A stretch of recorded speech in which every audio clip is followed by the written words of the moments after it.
10 heures passées de 12 minutes. Il y aura bientôt une pause. Mais avant la pause, on est toujours en direct, bien sûr, pour ces 6e matinales de la distribution depuis l'hôtel Intercontinental, évidemment diffusé en direct. On a parlé, pardon de revenir un petit peu en arrière, on a parlé au tout début de l'ambition politique qui était associée au plan de relance, au plan d'investissement. On a évoqué le cadre réglementaire, l'appétence des investisseurs, les chiffres clés du marché de la gestion d'actifs. Place désormais aux asset managers. Comment est-ce qu'ils traduisent tout ça, encore une fois, dans leur gamme de produits? Et donc c'est parti pour cette nouvelle table ronde avec tout d'abord Pascal Lecaux, directeur général du Crédit Mutuel Investment Manager. Bonjour. Bonjour. Comment allez-vous? Très bien, merci. Bon, il y a Laurent Vidal à vos côtés. Donc, bonjour à tous. Directeur du développement d'Ecofi, groupe Crédit Coopératif. Également Sébastien Dornano. Pardon, j'ai sauté, je vais dans l'ordre. Il y a Jeffrey Nadal. Bonjour Jeffrey. Bonjour. Merci d'être là. Directeur général de Fund Square. Et également, c'est lui maintenant, Sébastien Dornano pour Yomoni. Bonjour. Bonjour. Pascal, on commence par vous. Qu'est-ce que vous avez vu? Parce que vous avez vu des choses. De là où vous êtes, évidemment, vous êtes au contact des clients dans cette période en termes de distribution, sur le comportement même des investisseurs. Alors, ce qu'on a vu, effectivement, c'était une période d'observation unique. On espère tous ne pas avoir à revivre, bien évidemment. Mais on a observé, je dirais, 3 phases assez distinctes. La première phase, mars 2020, et on l'a bien vu dans les chiffres qui viennent de nous être présentés, un comportement un petit peu de réflexe des investisseurs. La crise arrive, on ne sait pas où on va, on ne sait pas quels vont être les impacts, et un comportement de réflexe où on liquide pas mal de positions, on se met en cash en attendant d'y voir plus clair. Donc ça c'est la première phase, on l'a bien vu sur les chiffres montrés par Morningstar. Deuxième phase, les marchés ont chuté.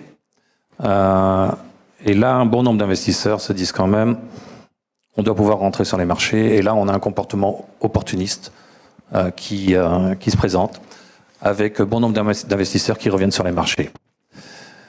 La troisième phase, derrière, assez rapide, parfois même en même temps que la seconde phase pour certains investisseurs, je dirais que c'est une phase de recherche, de quête de sens. Pourquoi investit-on? La performance, bien sûr, c'est un driver important, mais au-delà de ça, une recherche quand même, une interrogation sur les valeurs, sur le sens de cette épargne et de ces investissements. C'est vraiment la troisième phase qu'on a vu arriver assez rapidement et qui pour nous, je dirais dans le groupe Crédit Mutuel, était une phase importante parce que c'est Sébastien en introduction qui disait les producteurs, les distributeurs ne sont pas des entreprises à mission. Si, en fait, si. Crédit Mutuel est une banque qui a opté pour le statut d'entreprise à mission. On est à la fois producteur, distributeur et on est dans une entreprise à mission. Et pour nous, cette phase d'interrogation sur la recherche du sens de l'épargne est extrêmement importante puisqu'elle est complètement en ligne avec les valeurs de notre groupe. Donc je dirais que ce sont vraiment les 3 phases qu'on a pu observer pendant cette crise. Laurent, pour Ecofi, à peu près la même chose ou il y a des petites nuances à apporter? Absolument, je remonterai un petit peu plus loin. Je remonterai à 2015, aux accords de Paris, où en fait c'est à partir de là qu'on a constaté l'accélération de l'investissement responsable avec notamment la loi de transition énergétique et ce fameux article 173 qui a contraint les investisseurs institutionnels.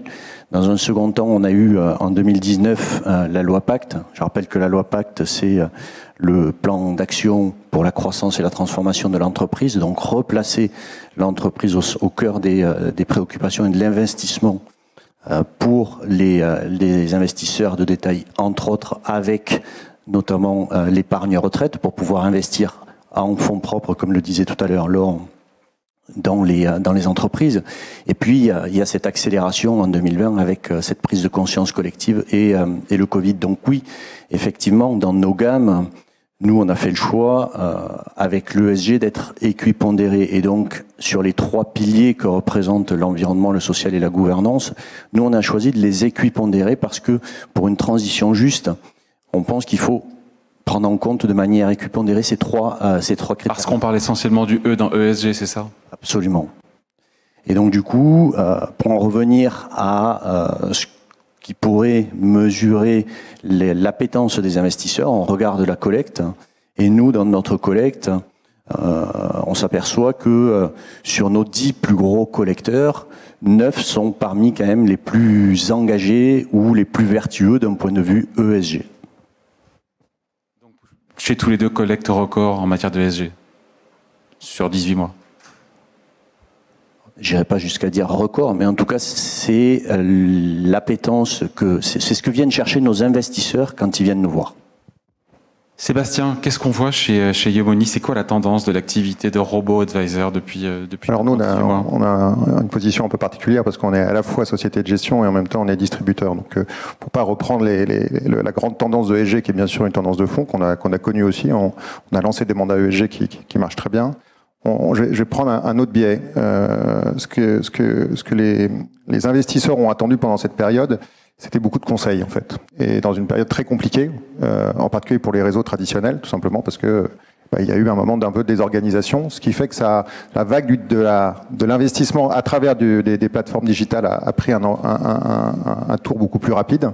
Tout simplement parce qu'on a pu prouver qu'on était aux côtés des clients, aux côtés des épargnants, et que au moment où ils se posaient des questions, en particulier dans ces moments très très très compliqués pour eux psychologiquement, de savoir qu'ils pouvaient aussi s'adresser à des plateformes qui savaient leur répondre, qui savaient personnaliser les conseils. Donc ça, il y a quand même une tendance de fond maintenant qui est que, de la même manière qu'il y a eu la banque en ligne, sur l'épargne, on trouve en tout cas qu'il y a eu un développement qui s'est largement accéléré plus de 24 mois, et ces plateformes commencent à prendre une place, comme Yomoni, comme pas parmi d'autres. Et puis l'autre point, c'est les ETF. Yomoni promeut des mandats ETF, ce qui est un produit qui est très très peu connu en France. On parlait de 20% en Europe, mais si on avait les chiffres en France, ils seraient beaucoup plus faibles. Et pourtant, on commence à avoir un début d'appétit, un début de compréhension de ces produits. Et surtout, ils ont fait la preuve aussi de leur résilience pendant cette crise, et surtout le décalage entre gestion active et gestion passive pendant ce moment, qui était quand même très particulier, sur lesquels on pouvait estimer qu'il y aurait une vraie différenciation, c'est pas vraiment opéré. Ce qui fait que là, on reprend le sujet des frais, et les sujets des frais revient devant, et reprend l'attention des épargnants, parce qu'effectivement, ils se rendent compte que la performance et les frais sont un peu corrélés. En tout cas, il n'y a pas une vraie différenciation lorsque je paye plus cher. Et puis après, il y a bien sûr les fonds thématiques ESG qui sont de plus en plus fortes. Voilà. Et de plus en plus de mandats d'impact aussi qui sont signés. En fait, on a lancé le ESG en mars 2020 parce qu'on attendait d'avoir des ETF labellisés ISR, ce qui était encore trop peu fréquent pour faire une vraie diversification. Et donc, lorsqu'on a réussi à avoir un gisement suffisamment profond, on les a lancés donc en début d'année 2020. Et ils représentent maintenant entre 40 et 45% des mandats signés par nos clients. Donc, c'est des mandats qui sont 100% labellisés. Et ce qui est intéressant, c'est de voir que des acteurs comme les grands acteurs de la gestion indicielle se sont équipés, ont renforcé leurs équipes d'analyse ESG de manière très très forte, et donc apportent quelque chose qui est intéressant. Il y a encore beaucoup de travail à faire sur la donnée, on l'a dit dans les tables rondes avant, mais on commence à avoir des gammes de produits ESG qui sont effectivement un peu plus coûteuses, ce qu'on disait tout à l'heure. Côté indiciel, la partie analyse ESG coûte un peu plus cher, mais très présente dans les gammes de produits. Jeffrey, pour FundSquare, qu'est-ce que vous voyez, vous, depuis le Luxembourg, par rapport à ce qui a été dit? Intéressant, oui. Bon, on confirme un petit peu toutes les tendances qu'on voit. Effectivement, alors, les actifs ont augmenté de 1200 milliards entre mars 2020 et août 2021. On atteint les 5,6 trilliards d'actifs sous gestion. Intéressant de voir, quand on prend les périodes pré-Covid et post-Covid, qu'on était sur des augmentations par rapport aux grandes catégories d'initiateurs, US, France, Allemagne, UK. On était sur des taux de croissance entre 5 et 10%, pré-Covid. Post-Covid, on est entré au-delà de 20%. La France se démarque avec plus 35% d'augmentation. Et le Luxembourg a 70% d'augmentation d'encours. Donc assez intéressant quand on revoit un peu le panachage. Pas surprenant, fort engouement sur beaucoup de restructuration et de repackaging sur les fonds ESG, par rapport aux grands gérants qui travaillent sur ces domaines-là. Mais certains gérants nous confirment aussi qu'ils ont beaucoup de produits à l'étude dans les cartons pour lancer des nouveaux fonds directement sous la nouvelle nomenclature. Beaucoup de retailisation dans le monde private assets. On voit quand même beaucoup de gérants alternatifs qui cherchent effectivement à ouvrir leurs produits sur de l'investisseur retail. Et intéressant de voir par quel biais ils sont en train d'essayer d'innover en termes de structuration. Création de feeders pour collecter des ordres, des retails et avoir accès à des fonds plus gros classiques. tokenisation des parts dans le monde private assets. Enfin, Luxembourg est très intéressant parce que très disruptif, très blockchain, très nouvelle technologie, donc on sent un fort engouement à structurer les produits différemment. On peut comparer ou pas d'ailleurs les fonds luxembourgeois français des fonds luxembourgeois anglais, allemands ou même, je sais pas moi, américains? En termes de statistiques, c'est un peu compliqué par rapport à je dirais la provenance des sources qu'on a dans nos bases aujourd'hui pour pouvoir qualifier correctement. On a une vue effectivement des encours détenus par origine de promoteurs dans nos bases. Donc effectivement, si je vous dis les US représentent toujours, les initiateurs US aujourd'hui représentent 20% du total des encours sous gestion à Luxembourg. Suivent les initiateurs UK pour à peu près 17%, les initiateurs allemands pour 15%, comme les Suisses. Les Français représentent à peu près 10,3%. Donc sur les 5,6 trilliards qu'on avait évoqués. Juste, je reviens, question pour Pascal Lecause pour Crédit Mutuel Investment Manager. Je reviens sur le label Relance. Comment est-ce qu'il vous est utile au quotidien? Est-ce que vous voyez l'engouement ou pas des particuliers où il faut pousser le produit et une fois qu'on le pousse, ça y est, il y a l'attention du client? Alors c'est clair qu'il y a un intérêt de la part des clients. Les fonds Relance ou le label Relance, label Tech, on a une histoire à raconter aux investisseurs particuliers ou même institutionnels. Dès l'instant où l'investisseur comprend ce sur quoi il investit, et ça a été dit tout à l'heure, c'est un point clé. L'éducation de l'investisseur, la compréhension de l'investisseur sur les supports d'investissement sont clés dans le développement de l'ensemble de cette industrie.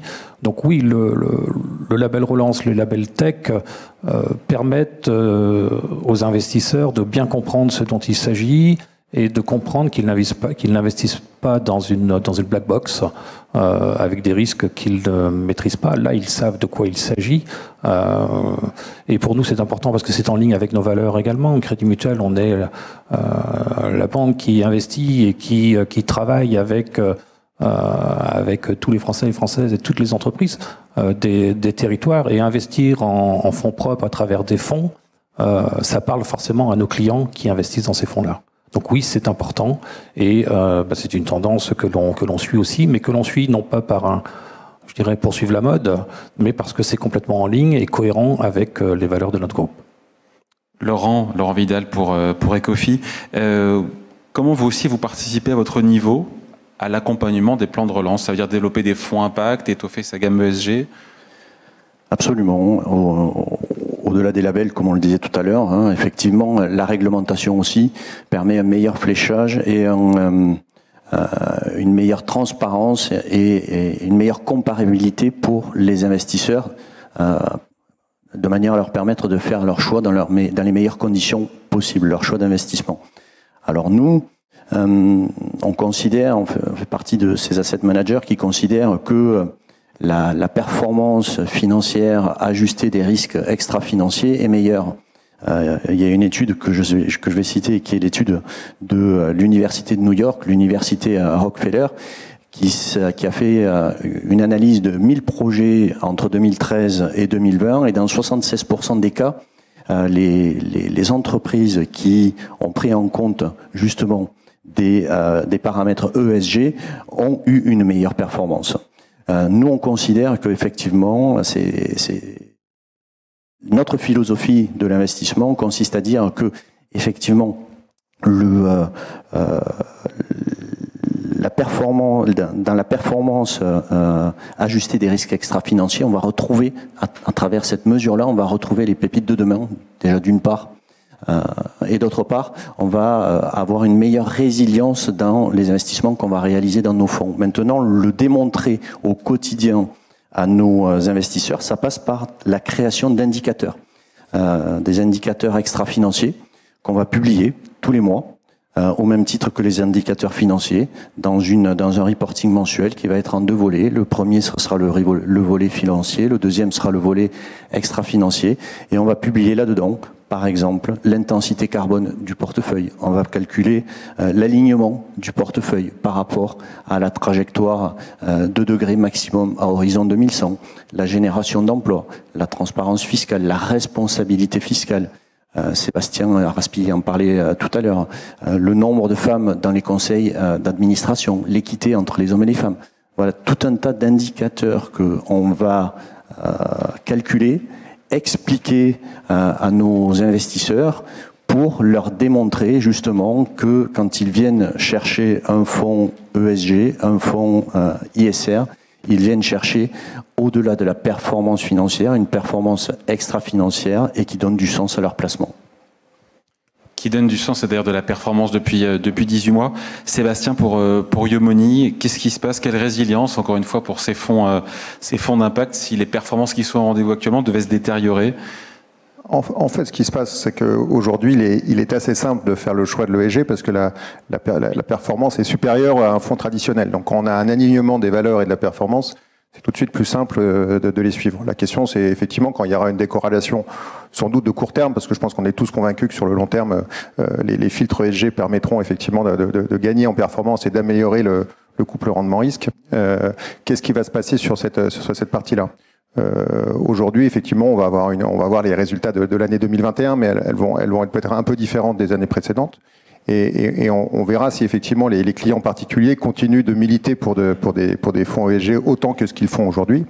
Après, je pense que c'est une vraie question d'explication de texte. J'entends ce que fait Ecofi, c'est exactement je pense la bonne façon de le faire, et on espère nous aussi y arriver à un moment, c'est-à-dire transmettre la bonne information, la bonne illustration, la bonne histoire à raconter derrière ces fonds ESG pour comprendre la réalité de l'impact. Parce que à partir du moment où vous mesurez pas bien cet impact, à partir du moment où vous n'arrivez pas à en mesurer la réalité, vous allez revenir à des critères de performance qui hélas peuvent vous pousser un peu loin de la partie un peu loin de la partie ESG sur du court terme, encore une fois.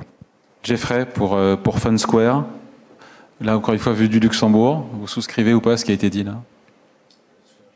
Compris. Vu du Luxembourg, oui. Encore une fois, par rapport à ce qu'on vient de dire là. Tendance effectivement qu'on voit. On note beaucoup net inflow sur la partie ESG conséquente. J'avais en tête ce Source et Fama net inflow dans les fonds sustainable à Q1 2020 représentait à peu près 120 milliards d'euros, ce qui est à peu près plus de la moitié des investissements dans les fonds européens. Donc tendance qui se confirme. Effectivement, il va falloir voir mise en place de la taxonomie et la normalisation des critères aujourd'hui fait qu'on est encore un peu dans le flou d'un point de vue asset management, et c'est un peu compliqué dans ce que nous retraduisent un peu les gérants. Donc à nous aujourd'hui à Luxembourg d'essayer de voir en termes d'écosystème comment est-ce qu'on va faire intervenir les différents data vendors, les différentes agences de scoring, pour permettre effectivement aux gérants de pouvoir s'y retrouver, notamment dans la qualification des sous-jacents dans les portefeuilles, qui va être le vrai défi de demain, a priori, sur le sujet. Pascal Lecoz, pour Crédit Mutuel Investment Manager, quid des nouveaux produits, de vos gammes de produits? Il a fallu les retravailler, il a fallu faire des liftings, il a fallu réduire la voilure sur certains. Il y a un vrai travail sur la gamme de fonds qui a été fait, existante et nouvelle.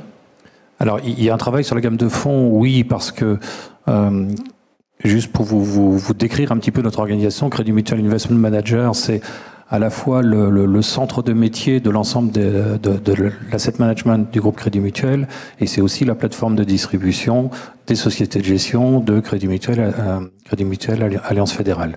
Donc dans ce contexte-là, on travaille avec 7 sociétés de gestion, donc il y a un travail d'harmonisation de la gamme et de l'offre de solutions de gestion. Mais au-delà de ça, ce qui prime dans la définition de la gamme, c'est surtout d'être en cohérence avec nos valeurs. Je pense que c'est le premier point. Ensuite, la deuxième contrainte que l'on a sur l'adaptation de la gamme, elle vient de nos clients. C'est vrai qu'il y a une vraie attente de solutions de gestion qui sont compatibles ESG, des solutions de gestion à impact. Donc ça, ce sont nos clients qui nous le demandent. Ce sont des demandes qui sont en ligne avec nos valeurs, donc on adapte et on développe notre gamme par rapport à ces attentes. Et je dirais le troisième point qu'on prend en considération aussi, forcément, c'est la contrainte réglementaire. La contrainte réglementaire vient également ajouter une couche supplémentaire, y compris dans la démarche ESG, avec les questionnaires MIF qui vont se mettre en place l'année prochaine et qui quelque part vont également permettre de promouvoir cette approche ESG auprès des investisseurs particuliers, avec certains sujets techniques qui doivent occuper beaucoup d'entre vous ici aujourd'hui, qui sont l'échange de data, comment mesure-t-on l'impact, quels sont les critères, quels sont les indicateurs que l'on doit prendre en considération. On n'y est pas encore, je pense qu'on y travaille tous, mais c'est clairement l'enjeu dans l'évolution des gammes qu'on peut proposer. Laurent Vidal, pour Ecofi, même question, avec un petit plus quand même. Donc, question sur l'évolution des gammes, comment il a fallu les retravailler ou les adapter. Et puis, puisque ça vous tient à cœur, le ESG, ces critères extra-financiers, comment vous exercez, ou pas d'ailleurs, vos droits de vote en Assemblée Générale? C'est ce qu'on a souvent reproché à certains acteurs américains, d'avoir des belles intentions, et derrière, au moment de voter en Assemblée Générale, d'être un peu moins... Alors nous, on vote dès le premier euro, effectivement, hein, dans les Assemblées Générales. Ça se traduit par des statistiques comme un peu plus de 40% de nos votes sont contre les résolutions qui sont présentées en Assemblée Générale. Mais au-delà de ça, notre philosophie d'investissement, qui s'inscrit dans la recherche d'impact positif, comme vous l'avez tous compris, s'articule autour de deux grandes approches. La première consiste à intégrer l'analyse ESG dans la sélection de valeurs. Et la deuxième consiste à mener une politique d'influence auprès des émetteurs dans lesquels on investit, tout simplement parce que avant de voter, on considère qu'il y a le dialogue à avoir avec les entreprises de manière à s'inscrire dans une démarche positive, une démarche de progrès avec elles et les amener à de meilleures pratiques.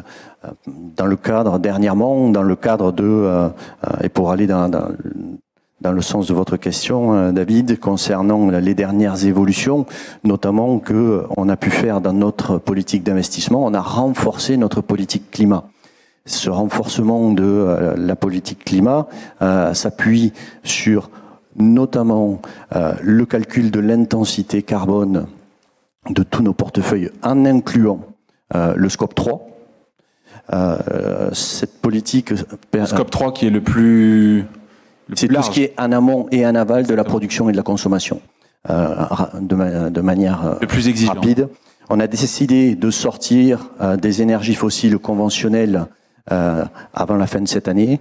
Et puis, on vient de lancer un fonds aligné sur la trajectoire 1,5 degré. Donc voilà, ça c'est pour les dernières évolutions, mais effectivement, les investisseurs qui viennent nous voir viennent chercher chez nous à travers l'impact positif, soit de l'investissement socialement responsable avec les filtres les plus draconiens, et donc les entreprises et les émetteurs les plus vertueuses, ou alors chercher des investissements thématiques dans les énergies renouvelables, dans l'efficience énergétique, dans la santé, dans la nutrition, dans l'accompagnement, les services à la personne. Voilà ce que viennent chercher les investisseurs quand ils viennent investir chez nous. Et puis, pour aller au-delà, l'investissement proche de chez soi, comme le disait tout à l'heure Sébastien Raspillier, ça passe aussi par les fonds solidaires. Les fonds solidaires, comme vous le savez tous, qui sont les fonds 90-10, et qui permettent d'investir dans des sociétés qui sont un petit peu partout réparties en France et qui ont le label et l'agrément ESUS d'entreprise solidaire à utilité sociale. Et là, vous générez de l'impact. Là, vous mesurez le nombre d'emplois qui ont été créés à proximité. Vous mesurez l'entretien des espaces protégés. Vous arrivez à mesurer l'accès au logement que vous avez généré à travers ces investissements-là. Voilà ce que nous proposons à nos investisseurs. Vous le proposez aussi, Sébastien, pour Yomoni? Alors, montrer l'impact, encore une fois, des décisions d'investissement à l'épargnant. J'imagine que les épargnants, ils ont cette appétence, cette inclination, mais que d'ailleurs, il y a une volonté d'avoir de l'information et de savoir concrètement ce qui est fait. Alors effectivement, c'est une vraie demande des épargnants. C'est objectivement très compliqué parce qu'il faut remonter vraiment toute la chaîne d'information et de data et qui est aujourd'hui pas totalement prête. Ce qu'on a fait, étant donné qu'on est spécialisé sur la gestion indicielle, on a effectivement privilégié dans la création de nos mandats ESG des ETF qui font pas de réplication synthétique pour déjà de savoir qui vote et qui vote réellement dans ces fonds. Donc on garantit que c'est bien la société de gestion qui va voter. On s'assure qu'on étudie bien sûr la politique de vote des grandes maisons. Ce qui est assez particulier dans la gestion indicielle, c'est que forcément on travaille avec des acteurs comme Amundi, BlackRock, Vanguard, qui sont parmi les plus gros actionnaires des différentes entreprises, donc qui forcément ont un impact très significatif dans leur vote. Donc on regarde bien entendu la politique de vote. Moi, ce que je trouve intéressant, vous êtes satisfait dans ce que vous voyez de grands acteurs américains? Non, mais après il y a de tout. C'est assez compliqué. C'est assez compliqué. Il y a des choses intéressantes. Après, il faut regarder dans la pratique. Ce que je trouve intéressant comme tendance, c'est celle qui initie BlackRock en voulant justement se délester de cette responsabilité de vote et en la redistribuant à ses investisseurs.